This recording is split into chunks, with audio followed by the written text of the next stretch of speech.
It's another Acoustic Alternatives at Grove Studios in Ypsilanti. This has been the home of the podcast since October of 2020.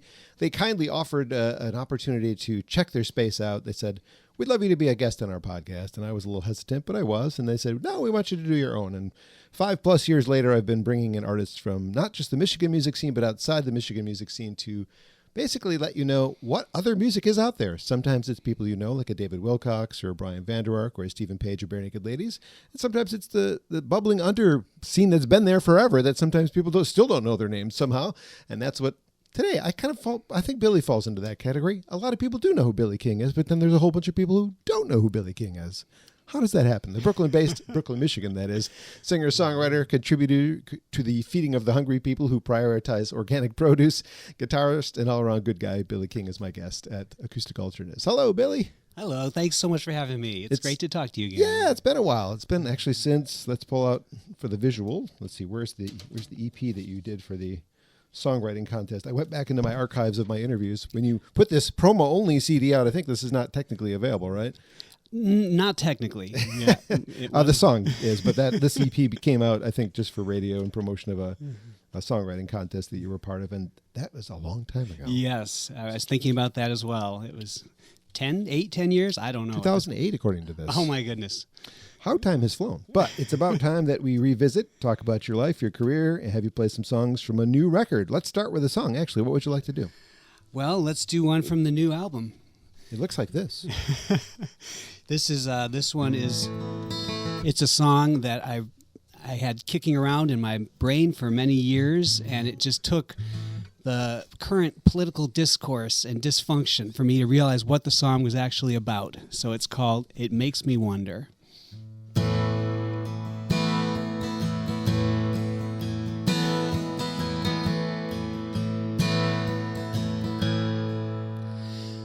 The truth is spinning round and round, reality turned upside down, and we can't find no common ground. At least that's how it seems.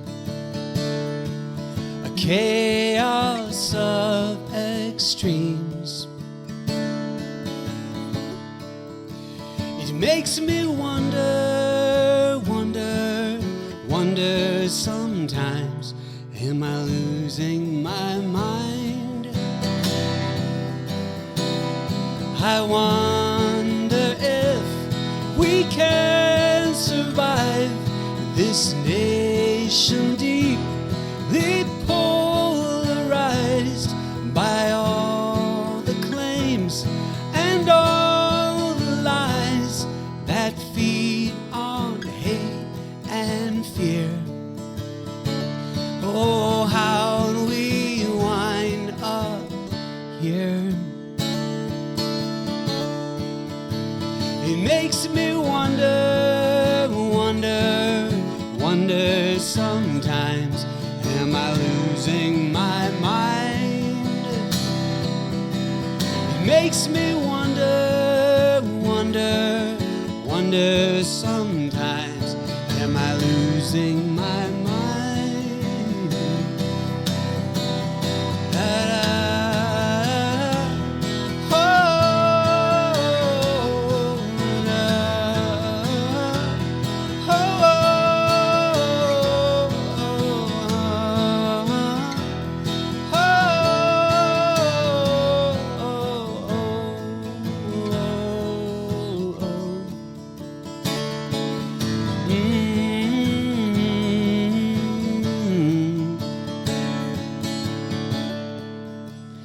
Makes me wonder sometimes. It makes me wonder sometimes. Makes me wonder.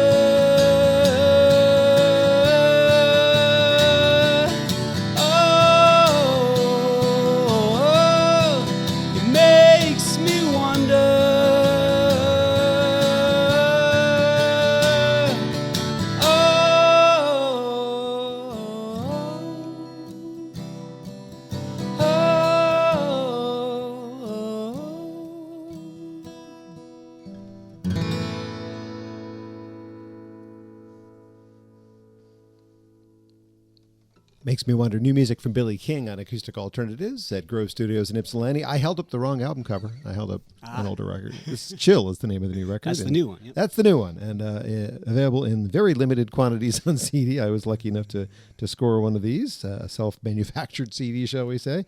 And apparently, according to the credits, this is one that you did yourself, because I don't see anybody like guest. Not Drew Howard on that track, not Emily Slumbovitz on that track. It's a Billy track.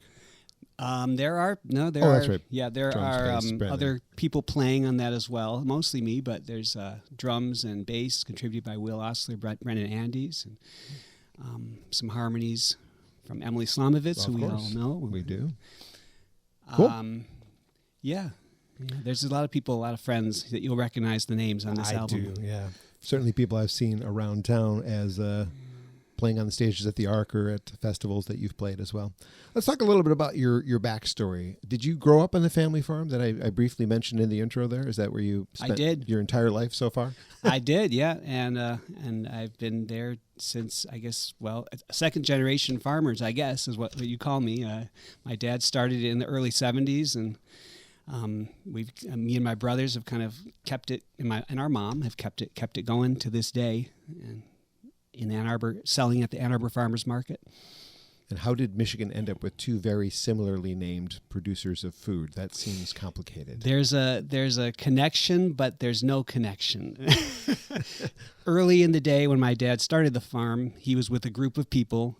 They were all back to the land kind of people, and the fellow who parted, I don't want to get into a long, complicated history, but the fellow who was part of that group parted ways on good terms and started his own business, and he kind of took the name with him. And so to this day, there are two, Frog Holler something. It's produce versus farm. We're the farm, they are the produce. But we also grow produce, so it's just so confusing. It is a little confusing. But there's no connection. I wanted to clear it up because I've always wondered, like, is that the King family? No. I figured you'd know of anybody that I know. Yes, I know, and I know it's confusing, and we have to tell the story many times, but that's okay, because it's a reasonable confusion to experience. And people can get your produce pretty much only at the farmer's market. And that's right. Or at the farm. Or so come to the farm, knock on the door, and go, I want some. Well, let us know before you show up. Just kidding. Totally kidding. So you grew up there. Did you go to school in that area? Or did you? We were homeschooled. Homeschooled, okay. Homeschooled, yep. Did you have hobbies outside of music? Because it seems like music is such an extension of who you are. Well, my dad was a songwriter and a musician, and as much as a farmer, I think he thought of himself more as an artist, honestly, and I know that probably surprises a lot of people, but he was so immersed in music, and I just grew up in that environment. So from a very young age, my brother and I, when we were probably, I think I was maybe 10 or 11, my brother would have been 7, we started making our own recordings. We loved Elvis Presley, so we recorded our first cassette of Elvis Presley tunes. Played at the WCBN Bash. That was a crazy first show to play at the Michigan Ballroom. How old were you then? 11. Oh my gosh. And my brother and I played around Ann Arbor for a couple years, and then he kind of decided it wasn't his thing. He didn't want to keep, but I stayed with music, and here I am. And like you say, I've been doing this for a long time, but I'm not like out there in a super visible manner, all the time. It's not your primary source of income. It's not, but it's the thing I think about the most. And I keep thinking I'm going to prioritize, this is the year I'm going to prioritize my music, and then the farm and the demands of work, have a way of. Some people have lost their jobs in the last 30 years. You've kept both, right? You've got the music going, you got the farm going. Yeah, there's a good stability to growing food. Right. The King brothers, with your brother, did you guys actually put records out that were? We did. There's about 4 or 5 albums, cassettes at the time. Oh, look at that! And but they're all on the streaming services now. If you look up the King brothers, it's pretty fun. I don't know. We had so much free time. The function of being homeschooled with no real curriculum is basically just create your own curriculum, and we decided it was going to be, music class today. What about your other brother? Is he musical at all? He's musical, but he's never really expressed it. I mean, I'm just saying because I know he is. He would never say that, but I know he is. He's been more of he's just really committed to the farm and dedicated to keeping the farm going, and he was more the athlete as a kid. So we were like, what the heck? Now I got to figure out how to like hit a baseball. I wasn't ready for this. I come from a somewhat musical family. All of my siblings played something growing up. I was the only one who actually never took lessons or played anything for real, but actually the only one doing anything in the music industry. So, I mean, he could have been largely interested in the music for listening purposes. My purpose, as you've probably learned over these years, is to tell people about music and play good music. Yep. So absolutely. I have my role. You have your role. We keep ourselves going. Any highlights from other than the WCBN broadcast from your younger days as a kid? Not broadcast, it was a concert, but like things that were kind of big as you were growing up that kept you going. We got to play some really fun shows, and it's like feels like a dream now. But I think back to maybe one of the highlights was opening for Jonathan Richman at the Arc, and that was because he's awesome. I don't know if you know Jonathan Richman, great indie quirky songwriter. And I always loved the New Teller. That one always pops out of my head. I always had other songs that are more well known, but that one, I'm in love with the New Teller. Yeah. So we got to see that scene and all the college kids out there. The rowdy college kids there for Jonathan Richman, but they were very nice to us, and they got into our little set of Elvis tunes, and it was a great night. So that's cool. Well, then you said you focused just primarily on your own music. How did you start getting gigs? Was it just kind of off the formerly of the King Brothers? Here's Billy King. Yeah, it took me a little while to kind of adjust to going solo. I did a lot of recording, not so much live performing, but then I started to kind of find my comfort with that scenario. But really, I think I've been mostly recording over the years, and it hasn't been until maybe the last 10, 15 years that I've pursued more live performances and worked with other musicians. That helped a lot. You can only do so much. I mean, you can do a lot solo, but for me, I like to have a band. I like to have people be surrounded by other musicians and be inspired by that. So yeah, I've been more active in the live scene, I think, in the last, say, 10, 15 years. Today I'm wearing my shirt from the Michigan Music Alliance. Nice. The motto at the Michigan Music Alliance is collaboration over competition, which is largely what I see in that scene that you were in, that the Americana singer-songwriter folk scene. Very collaborative. Everybody works together, helps each other out. I love that about that scene. So I can see how you would fit in very nicely with that, because you have that.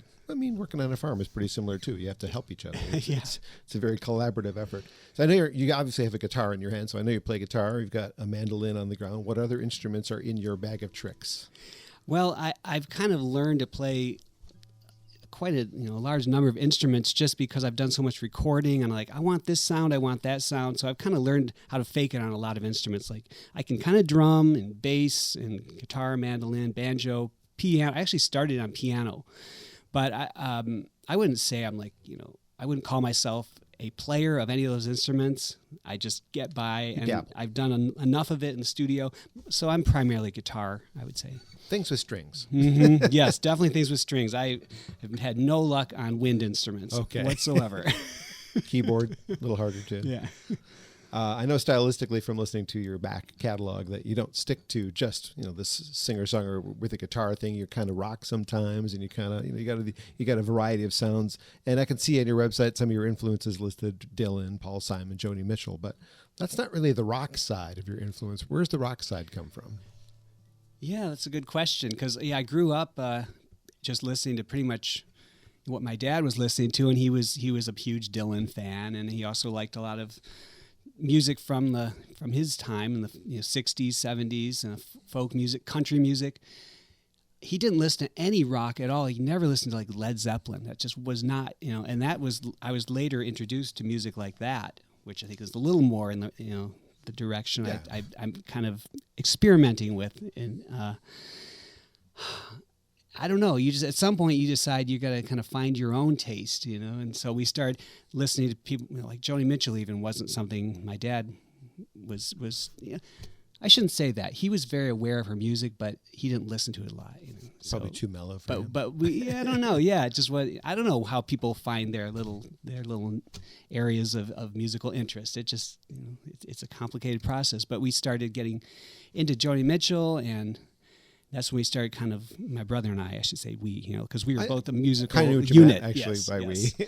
And we started listening to FM radio, modern radio, and like, what's this? Strange foreign sound. And our dad was like, "Oh, that's garbage. Don't pay any attention to that." It's like, "Oh, well, we're gonna have to check this out Because Dad says it's no good." Yeah. Don't look at that record, Dad. So you're more of a public radio listener, and then eventually became a commercial radio listener. Is that kind of what it was? We were at AM radio oldies all the time listener until that's where the Elvis our early teens. Yes. That makes sense. And then we turned into like some of the FM dial, like very new territory, So out in the Brooklyn area, you're getting radio stations from Jackson and Ann Arbor there? Yes, we were. I don't remember the name of the stations back then. There was like a WIBM or something that was like the rock station. IQB. There yeah. That turned into the station that I met you at originally. Okay. So that format changes. WIQB. Oh man, that takes me back. Yeah, there you go. Cool.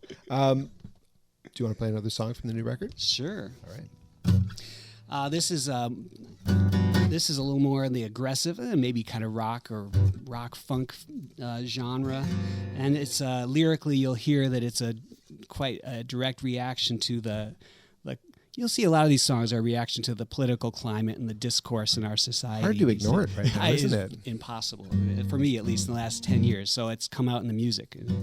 I think I don't have to explain these lyrics any further. So it's called Truth Lies.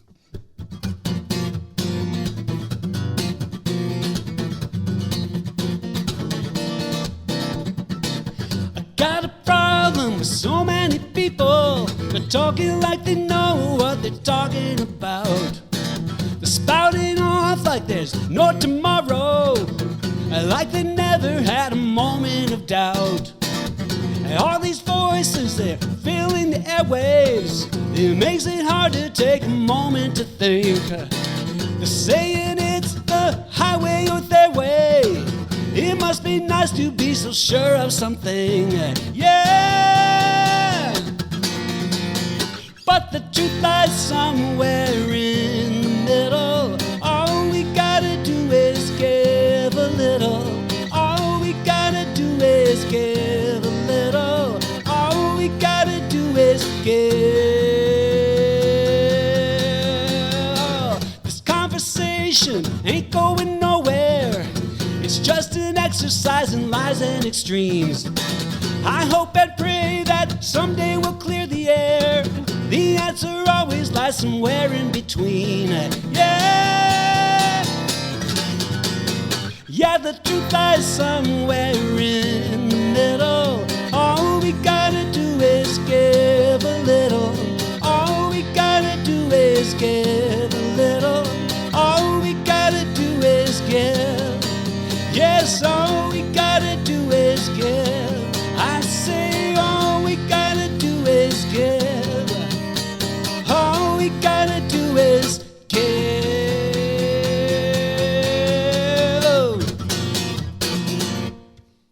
Truth Lies, new music from Billy King on Acoustic Alternatives at Grove Studios. I got to give a shout out to Grove Studios for sure because, again, like I said at the beginning, I wouldn't be doing this without them. GroveStudios.space is the website. If you're a musician in the area, that means Ann Arbor, Detroit, Ypsi, you can rent this space 24/7. There are many rooms. You're in the biggest room today, Billy. This has the drum set and the keyboard, and it's got a lot of room to spread out. There's a room about half this size just across the hall. There's another one about the same size down the hall, and then there's also spots to kind of listen to your masters. It's like a listening room area, and a DJ spot where if you wanted to be a club DJ and you wanted to practice those mixes not in front of people, you could do that in that room and crank it up as loud as you want because no one's going to hear you. Not going to bother anybody. GroveStudios.space. So grateful to them for making this a part of my life. I can't.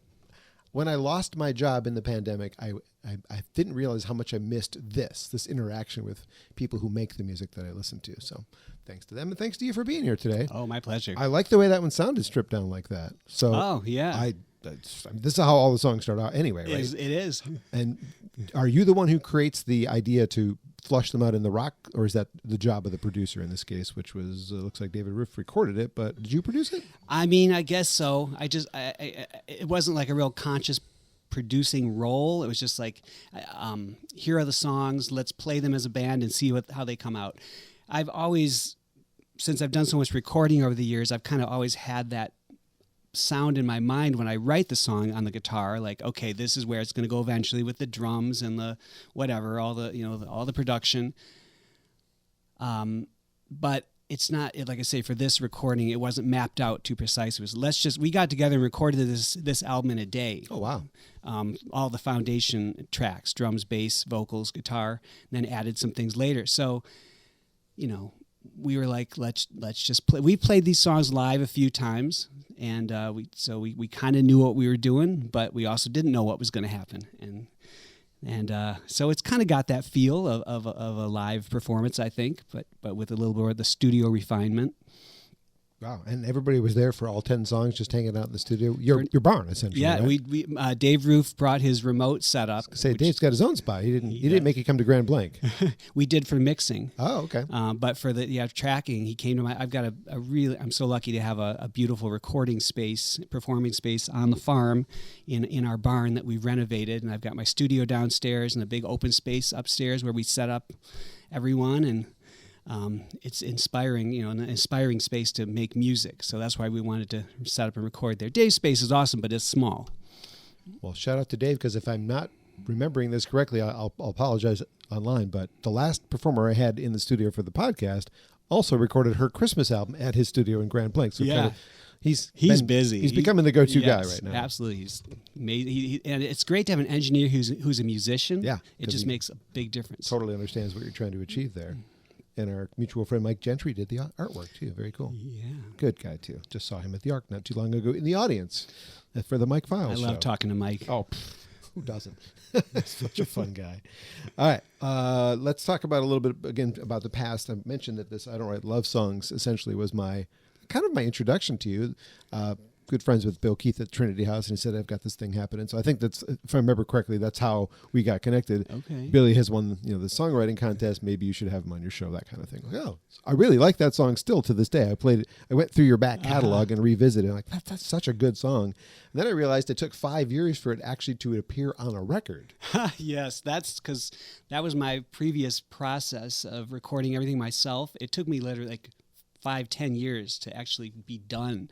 So that's why for this latest one and the one before, I brought in, I asked Dave Roof, let's do this as a session with everyone together. So it just happens, and and it's done, and I can't start fussing and second guessing every detail. Is that why it takes 5 years? It absolutely is. You put it down and then you change it?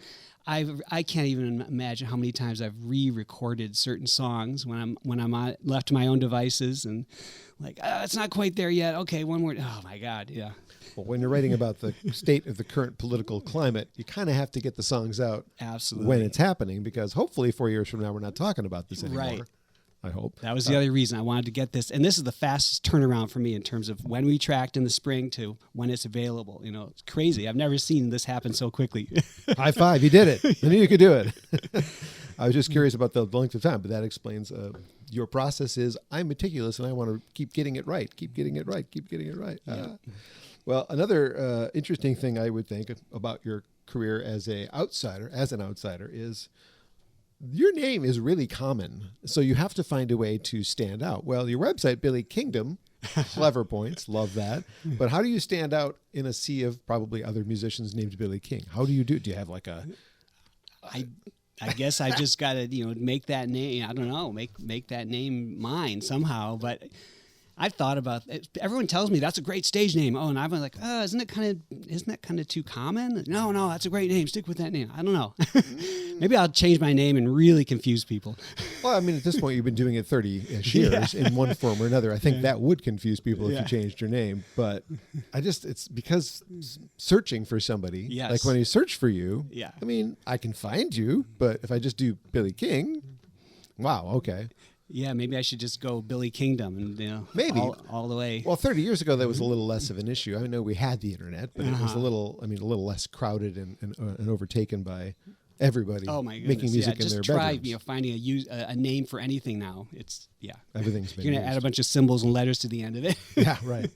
Well, your website, Billy Kingdom, does have a really good overview of your career. It's fairly incomplete, though, when it comes to your records. I think, all of them. I don't know. Let's see if I can find them in order and bring them out So this it's not self-titled. You have a self-titled one. That's not even the first one. I can't keep track, Billy.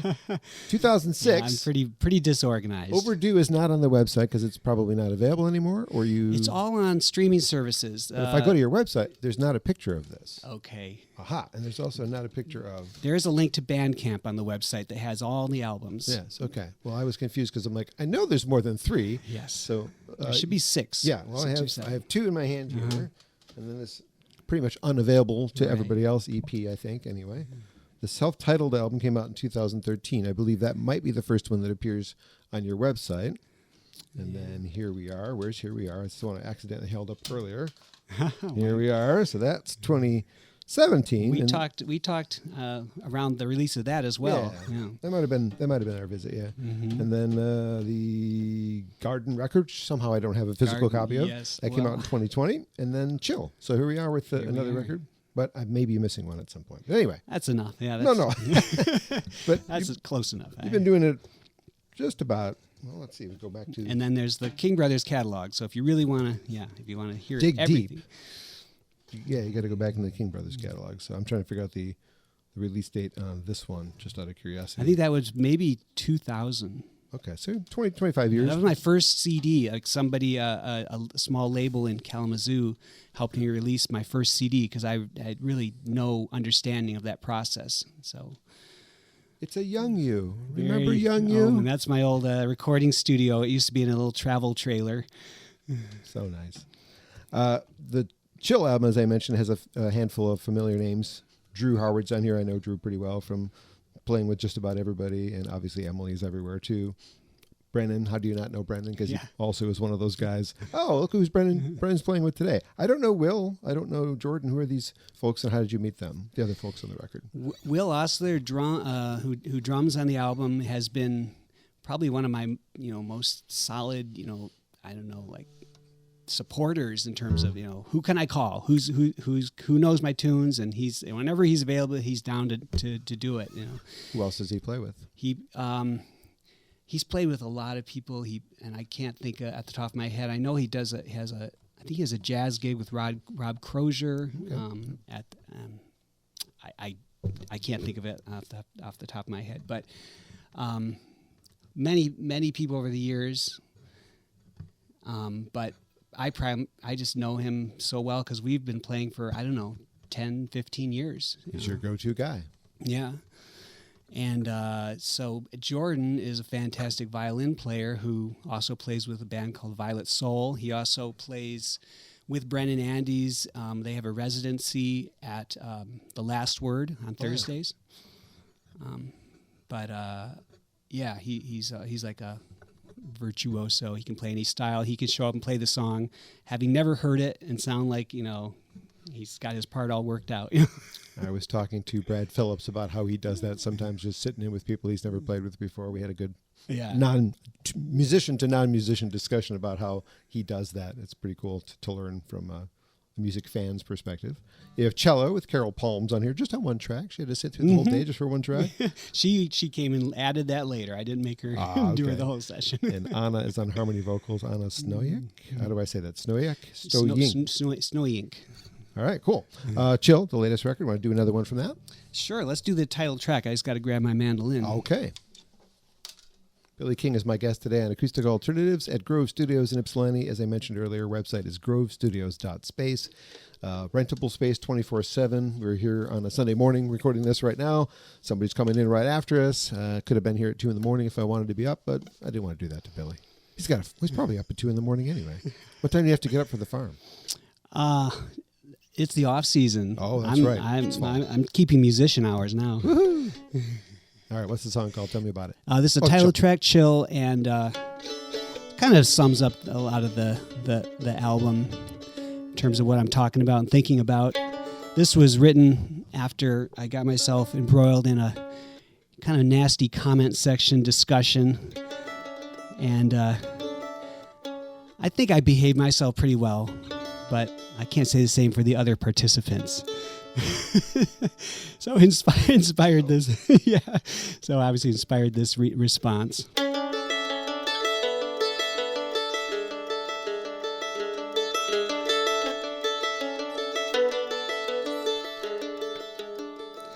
Can we just chill? Try to relax.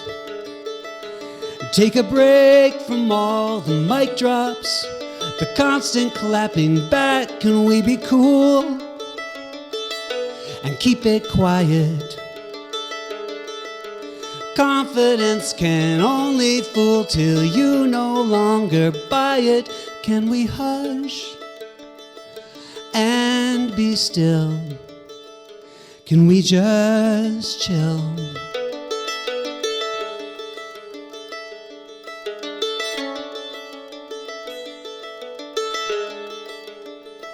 Can we reflect and not react?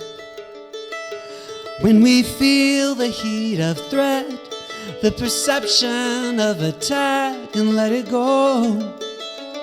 No throwing hands over arbitrary lines, imaginary stances. I know it's hard to swallow that pill, but can we just chill? Oh, we've been trying the old way for a long time, and it's gotten us nowhere. But there's a better way to change your mind. Meet 'em halfway there and go from there. So can we reflect and not react?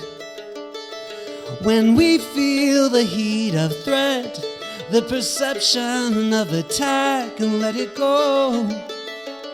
No throwing hands over arbitrary lines, imaginary stances. Yes, we must swallow that pill if we're to trust in our goodwill.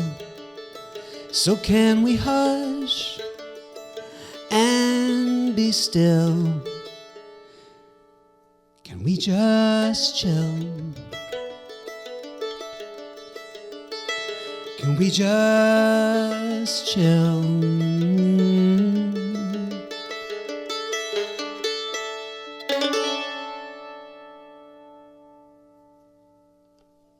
Nice. I like how that sounds, solo and acoustic as well. Chill, actually the title track from Billy King's new album on Acoustic Alternatives from Grove Studios. And I remiss not to bring up the fact that there's a really cool reimagining of a classic Dylan song on here, twice actually. I don't know if the two versions are on the digital album version or just on this physical version or not. I haven't decided. I might just release the one that we kind of added to and refined a little bit. The other one was just the outtake, but there was such cool stuff that happened on it. We're like, I just throw that on the end I of it. like them both. They're very dark and reimagined, and I kind of imagined like a TV show like Stranger Things or something like that, using it in a soundtrack. Have you thought about pursuing placement in? Because that's another way for you as musicians to make money. I know it's hard. I mean, I'm open to it. I wish I could help you. Yeah. I don't know how you pursue such a thing, but I know that's I know a lot of people are making careers, making music for TV and shows, even commercials. Commercials. We were watching TV last night at home, and I actually now forget what song it was, what commercial it was. It was for medication of some sort, and my wife was like, "Who's singing?" And I said, "I actually don't know." We tried to find it. We Googled the name of the commercial, name of the song, and it's not coming up. But okay, now I'm curious who sings it. But it's just another way for people to get their voices out there. I don't know that I can help you, but maybe the Michigan Music Alliance, as I mentioned earlier, we did an event in Detroit last month, and somebody was supposed to come to the event and talk about music licensing, and they got the flu, so they didn't come, which was actually kind of them in a way. But eventually, we're going to find a way to get that information out to people. There. So if I remember, I'll let you know. And I'm sure other people would like to know about that too, because I just hear that in the background of something. Like your version is very unique and really. Oh, thanks. How do you reimagine somebody's song that is so iconic like that? I know. How does that happen? It's something I find myself kind of exploring, even with my own songs. I like, well, because I've got like the one song on the CD Temple, I've played that 3 different ways, and it's on 3 different of my albums. And this one is more of like a reggae feel, but I don't know if I just kind of get tired of songs and I say, well, what can I do to make this new and or it's just let's see what it feels like in a totally different style. And sometimes it works, sometimes it's like that's kind of cliche or something, but in this case I just love playing that song, and that it essentially just takes Dylan's Don't Think Twice and puts it in a minor key, and the melody works seamlessly over the new chords. It just like almost feels like it was written that way when I play. Yeah, it was really cool. Like, ooh, I heard it like, ooh, okay, wow, all right. And then the next version came up. I'm like, oh, he did it again, and it's a little different. Okay, interesting, very cool. One thing that has caught my attention a lot with you in the last year or two is quite a bit of online activity. Like you're embracing being on TikTok, for instance, and I've seen some pretty cool collaborations. I didn't know who Jesse Wells was before I saw you collaborating with him, but what a great songwriter. How do these work? I'm not really a TikToker, so like, how do you like seek out people looking for? Was he seeking you out to do a duet with him, or do you just go, okay, I'm gonna take the video? I don't even know how that works. Explain. Yeah, well, I was imagining we would start talking about TikTok eventually here, and I'm here to represent TikTok for the generations that don't really know what it's about. It just by chance I kind of found myself in that world during the pandemic. I started doing a lot more online and exploring opportunities for getting yourself out there. And I never thought TikTok was a place for serious content for musicians and for, and it turns out there's everything, politics and music and art and a wide range of ages that are very immersed in creating and sharing. So that was surprising, and I also found that there was a freedom to kind of having an anonymous outlet because nobody I knew was on TikTok, and so I could just experiment. And I'd say I guess it's been 4 or 5 years now, I've been pretty much creating something for TikTok every day. Oh, really? And multiple channels. And I've been writing so much because I've had that outlet, like writing, just sharing. You can share a chorus that you write, like, yeah, this might be something. Instead of waiting for the day you finally figure out how to finish it, you just put it out there, and if people like it, then it gives you more incentive to work on it. In terms of collaborations on TikTok, it's a feature which makes the app kind of unique, where you are allowed to duet, as they call it, somebody else's, if they allow it. Yeah. And most people do. So if someone like Jesse Wells, for example, who I don't think is really on the app, but his content is, I think I'm guessing somebody else is managing his account, putting his, but duets were enabled, so I just hopped on and added my parts, and I don't think he's seen it.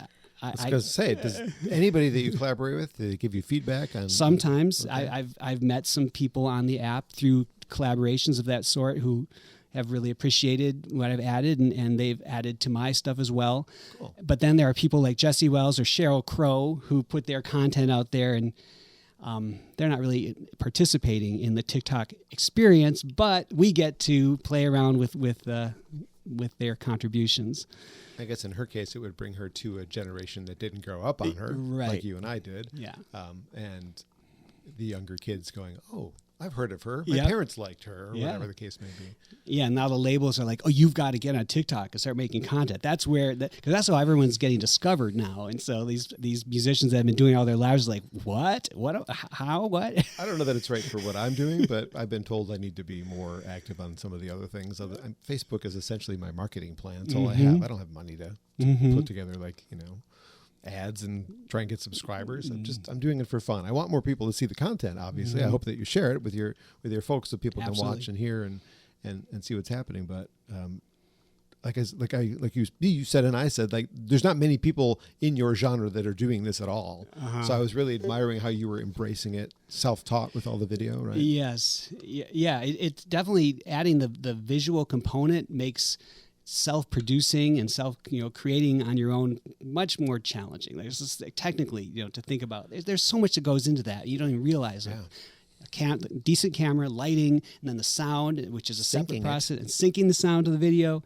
The nice thing about TikTok is that it does encourage just very casual, like open your phone and record, and people don't seem to mind. Like when you're creating for YouTube or something, you feel like there's got to be a level of quality, or it's just going to look like amateur hour or something. With TikTok, that's almost embraced. Like we're just people here sharing in the moment, real time. Here's what we're thinking. Here's what we're writing, and so a lot of my content is just my phone. But often I do feel like I want to, bring it, up a notch. So I use my studio microphones and my decent camera. But that, like I say, that's a process. That Sure. takes so much more time. And, Right.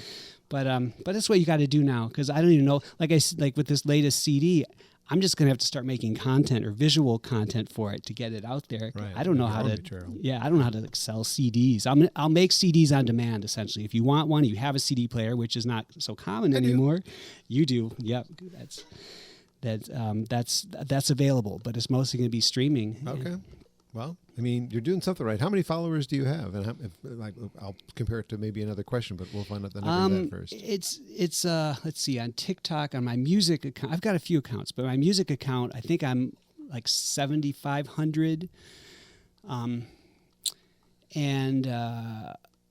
That's fine. Followers don't mean so much on TikTok. It's more about how many views and how much engagement your videos are getting.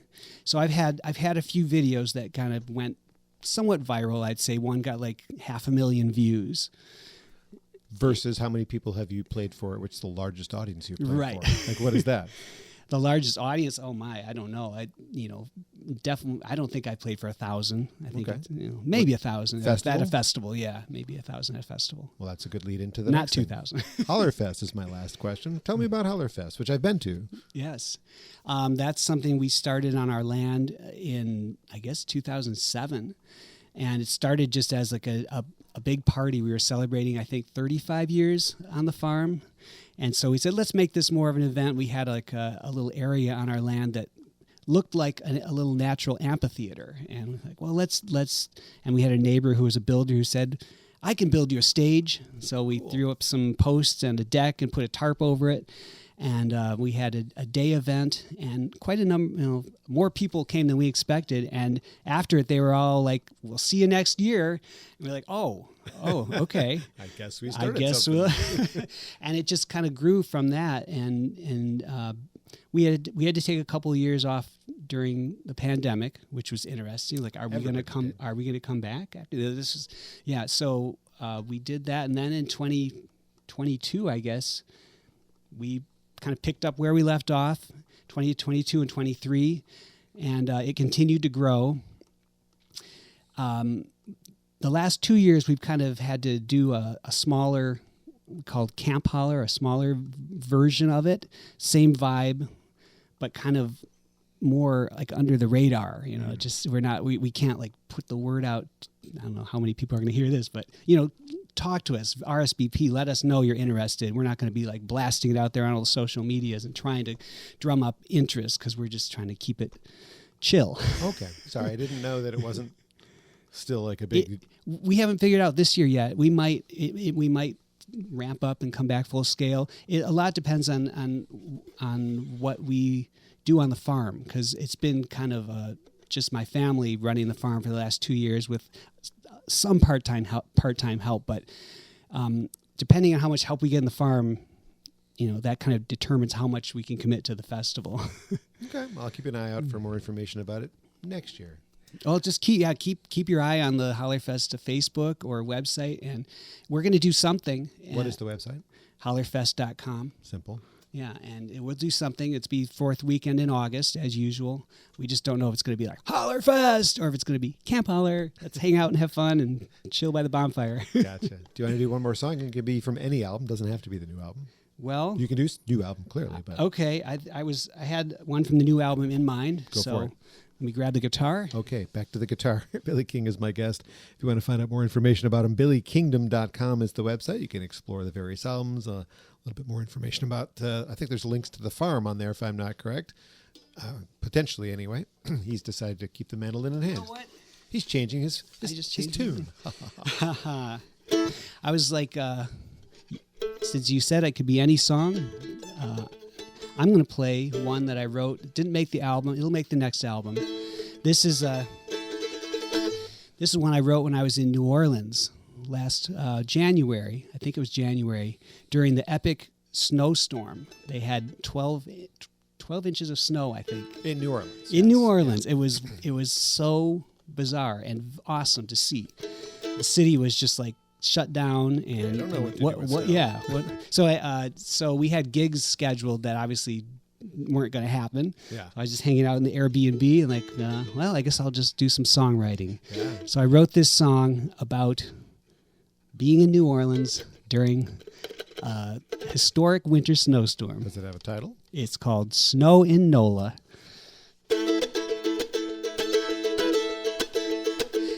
When the snow flies in NOLA, it shuts the city down. They don't got no shovels, so you ain't getting around. You just hunker down. You wait for it to thaw.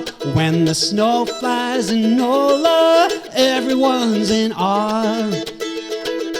If you're from the north, you might say you're not a fan. You don't see the wonder in a winter wonderland. But don't take it for granted, and now you understand. When the snow flies in NOLA, you build a big snowman. Well, those crawfish getting crabby, they're freezing in the mud.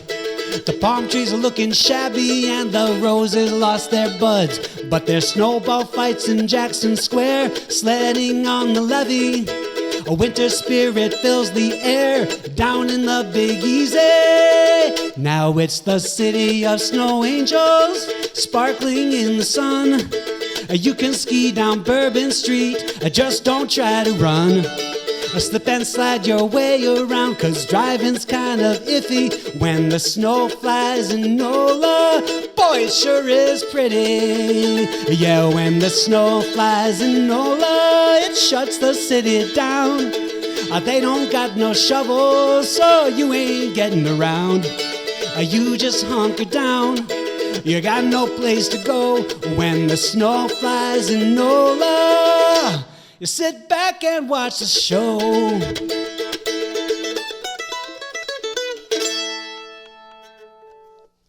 Well, that's fun.